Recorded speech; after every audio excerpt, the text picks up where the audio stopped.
বাগাসা ওই পাড়া জর্দা যে বিদেশ থেকে বাড়ি চলে আসছিল তা শালার একান কইলাম টর্চ লাইট নিয়ে আসতি তা আমার লাইটটা নিয়ে আসছিল না এই দুঃখের কথা আমি কার কাজ করবো কাউ দিনই ভাইস্তে ঠেকা দুঃখের কথা তো তুই আমার কাছেই কয়ে ফেলে দিলি। তাই যে যারা বিদেশ গিয়েছে বুঝেছিস এরা তো খুব কষ্ট করে মাথার ঘাম পায়ে ফেলে ইনকাম করে বুঝিস, এরা কষ্ট করে কাজ জন্য জানিস যে দেশে যারা জায়গা ফেঁকে গিয়েছে এটার জন্য খুব কষ্ট করে, এরা তো বোঝে না। আর তুই যে লাইটটা নিবি তোর জন্য যে লাইটটা নিয়ে আসবে তুই কি যাওয়ার সময় তার একটা টাকা পয়সা দিয়ে সাহায্য করিলি, তারা খুব কষ্ট করে বুঝেছিস, সে তা এই বিষয় নিয়ে কষ্ট পাওয়ার দরকার নেই। হ্যাঁ বাগাসা তুমি যে বক্তব্য ধারছো এই বক্তব্য ধারলে তো হবে না, আমি যে একটা জিনিস চাইলাম সেই জিনিসটাও তাই নিয়ে দিবেন। এই কি বিয়া তোর আবার কি জিনিস নিয়ে আসবে? হ্যাঁ আমি আর সে ছোট কালেতে শখ রয়েছে যে বিদেশে একটা গুল খাবো, তা সেই গুলটা তাই নিয়ে দিতে পারতো, তাও তাই নিয়ে দিবেন। আরে শালার এত জিনিস তুই বিদেশি গুল খাওয়া তোর ইচ্ছা হয়েছে ভয় দেখছি। আরে বাড়া তোরা এত টেনশন করছিস কে? আমি বিদেশ যখন যাই আসার সময় প্লেন ভর্তি তোর জন্য জিনিস নিয়ে আসবো, কার কি লাগবে ক? কোনো লোক আসবে না সেই সময় প্লেন। একটা রাইফেল তুই যখন বিদেশ থেকে বাড়ি আসবি গাছ জন্য যখন জিনিসপাতি নিয়ে আসবি তখন আমার জন্য একটা জিনিস নিয়ে আসবি, 3 ক্যামেরা আলা একটা ফোন নিয়ে আসবি। আমি তো ভিডিও করে বেড়াচ্ছি যাতে একটু সুন্দর দেখা যায় আমার, আর একটু গ্লেস মারে বুঝেছি, প্লেনের মধ্যে যেন একটু জায়গা থাকে আমার জন্য। ও বাগাসা তুমি যে বয়ান দিলে বিদেশি লোকে করে পুয়ার ঘাম মাথায় উঠে যায়, তুমি যে জিনিস আছে সেখন কিছু হচ্ছে না। হেই তুই বাগাসার মুখের উপরে টেস্টিং সল করে দিলি, হ্যাঁ বাগাসার ইজ্জত দিলি না। বাগাসা ওইটা টেস্টি সল হবে না, ইনসাল্ট হবে। হ্যাঁ কি বিরিয়া এই খেয়ে গেলাম আর একবারই। এই টাকার ভাইস্তে ওই দেখ রাস্তা দিয়ে মনে হচ্ছে যে এই জর্দা যাচ্ছে না কিরা যাচ্ছে দেখ তো ওই দেখ রোডে যাচ্ছে। এই টাকার ভাইস্তে কাটা রাইফেল ডাক দে দিনি একটা। এই ও তো জর্দাই, এ জর্দাই, এই এদিকে আয়, নিয়ে যা। শালা এত বছর পরে বিদেশ থেকে আসলাম তা সে জর্দা নামে থেকে গেল। শালা এত বছর পরে বিদেশ থেকে তার নামটা পরিবর্তন হলো না। সাইয়া Saima সাউদারা kenapa dia panggil saya mau pergi sana macam mana dia apa bincang kata lah যাই তাহলে দেখা করে ছেলেবেলা তখন ডাকলো কি বলে দেখি। kenapa panggil saya kenapa panggil saya apa buat boleh bagi tahu. এই ভাইস্তে সর এই ভাইস্তে টাকা সর ভাইস্তে আছে ভাইস্তে তুমি লাগি কিছু শিখে গেছ দেখছি ভাইস্তে মাঝখানে বসা সর। আরে জর্দাসা এই তুমি মাঝখানে বসো, মাঝখানে বসো তুমি। ভাই Semua kawan panggil apa buat tahu lah.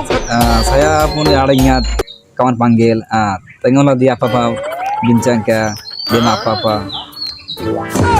ও মা মরেছি, এ তো গ্রামের কোথাও শহরে তো পায়রা হয়ে গিয়েছে, কাজ কি? এই জর্দা তুই কি 2 দিন বিদেশ থেকে ঘুরে এসে কি তুই বিরাটি হয়ে গেছিস নাই পুরুষ আমাদের সাথে? হ্যাঁ আমরাও কিন্তু লেসা খেলার প্লেয়ার, তোর টেনে কিন্তু ভেঙে দিবানে যা হবে সুমকি। তুই বাংলায় সবার বুঝিয়ে তোর কথা কেউ বুঝতে পারছে না, বাংলায় ক। Kenapa marah saya sudah lama orang ini masa boleh. এই জর্দার কইছো তোর জর্দার কইটো কিন্তু ফাটিয়ে ফেলে দিবানে, তোর কলা বাংলায় কথা ক, তোর কথা কেউ বুঝছে না, তুই বুঝছিস না আমার কথা, তুই বাংলায় কথা ক। বাগাসা আমি যে এতদিন পরে বিদেশ থেকে আসলাম আমি কি চাপড়াও মারতে পারবো না, আমার কি সুযোগ নাই? তোমাদের আমি যা শুনবো সেটা মনে করো একটা বিশ্বাস করে দেবে বোঝো নাই? বাগাসা তুমি যদি কোনো বিদেশ যাও তাহলে আমার নাম স্মরণ করে বুঝছো, যে জর্দা চাকিটা এক নামে সব চিনিয়ে দেবে, ঠিক আছে? মালয়েশিয়া আমার 2 সাইডে ব্যানার আছে, আমার সাপোর্ট সব মনে চলে। তুমি খালি একবার দেশে যাবা মালয়েশিয়া যাবা তারপর আমার খালি বলবা স্মরণ করবা যে জর্দা চাকিটা। তুমি কি জানো যে আমি মালয়েশিয়া বড় বড় মেশিন নিয়ে বেড়াতাম, কোনদিন গুলি করে আমি হাট পাইনি।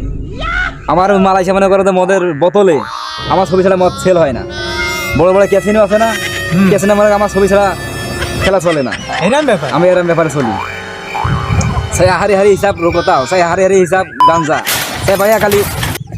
বাগাসা তুমি তো আমাদের গ্যাংস্টার। হ্যাঁ জর্দার কইছো তুই আমার কাছে গল্প দিলি তো হবে না, আমি এই বাংলাদেশের গ্যাংস্টার বাগা নেতা বুঝেছিস, আর আমি প্রতিবন্ধী মানুষ, আমি কোনোদিন মালয়েশিয়াও যেতে পারবো না, কোনো মালয়েশিয়ার গল্প শোনার সময় আমার নেই।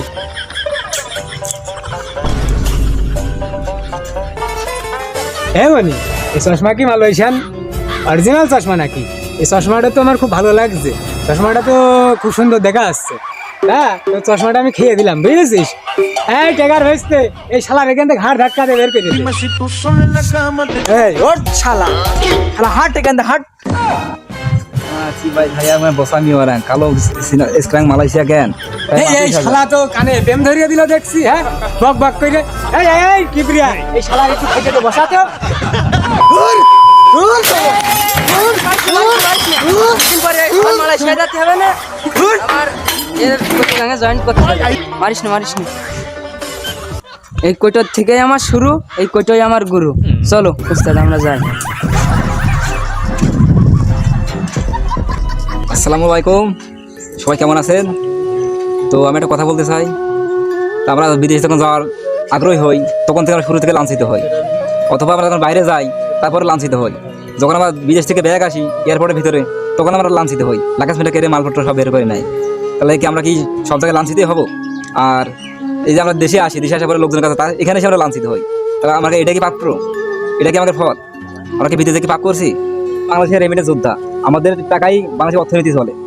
তো আপনারা সবাই বাংলাদেশে যারা প্রবাসী ভাইরা আছেন তাদের সবাইকে সাপোর্ট করবেন এবং তাদের পাশে দাঁড়াবেন। তারা অনেক কষ্ট করে প্রবাসে গেছে এবং আমাদের যারা ভিডিও করতেছি এই ভিডিওতে ভালো লাগে আপনারা অবশ্যই লাইক কমেন্ট শেয়ার করবেন, অবশ্যই আমাকে সাপোর্ট করবেন, আমাদের পাশে থাকবেন। আল্লাহ হাফেজ, সবাই ভালো থাকবেন।